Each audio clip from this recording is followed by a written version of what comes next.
I'm Elizabeth Cook. The first suspect arrested for the Sacramento shooting, Dondre Martin, faced a judge this afternoon. The 26-year-old was arrested and booked on charges of assault with a firearm and prohibited possession of a firearm.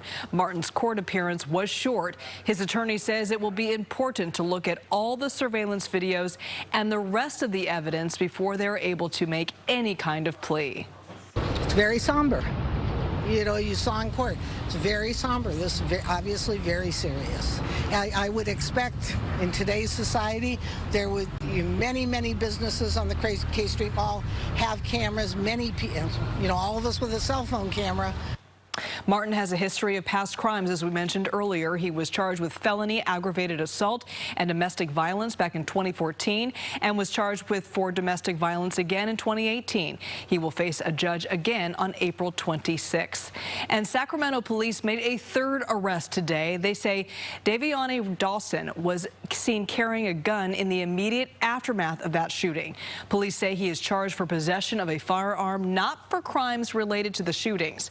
Detectives do not believe the gun was actually used in this particular shooting. Ryan? All right, thanks, Elizabeth. And as we're learning more about the 6 lives lost in that downtown shooting, we are also seeing an outpouring of support from the community. KPIX 5's Max Darrow live for us in Sacramento, where a memorial for the victims is still growing at this hour. Max?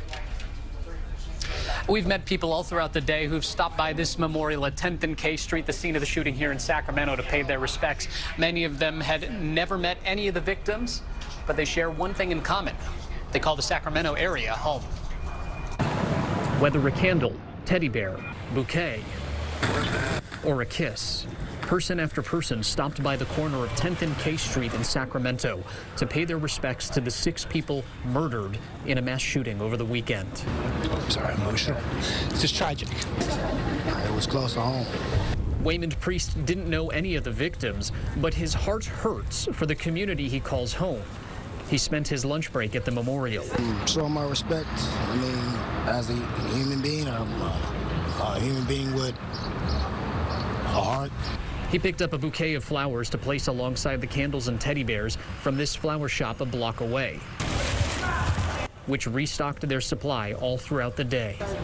Maisie Barnes didn't know any of the victims either. However, I had a family member who was here who actually escaped. She feels lucky her loved one made it home and saddened that other families weren't as fortunate. I just wanted to pay my respect, to the people who, got killed in a senseless murder, and I just pray for their family and pray for them. In a matter of seconds, 6 people lost their lives on this street corner after what many assumed would be an ordinary night. I don't know what to say. I'm just speechless right now, bro, because it could have been one of my family members, anybody. It just left me speechless and tearful.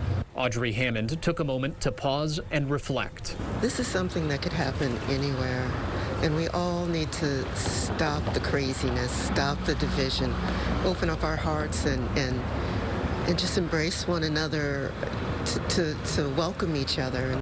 Here at this scene of the memorial, we have seen people hug, we have seen strangers talk about this and take this all in, and more people leaving various objects like those teddy bears, candles, and flowers here.